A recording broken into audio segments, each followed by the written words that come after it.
Hai guys, assalamualaikum. Mini vlog hari ini ikutin aku cari obat untuk adik. Dia agak batuk gitu. Nah, ini mumpung dia di rumah neneknya. Kayak biasanya aku nggak pamit, jadi biar nggak ikut dan nggak nangis, ikutin aku ya.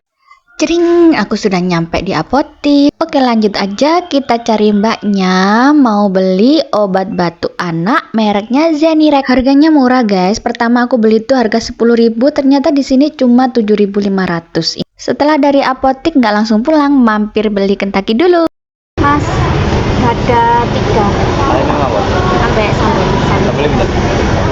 satu.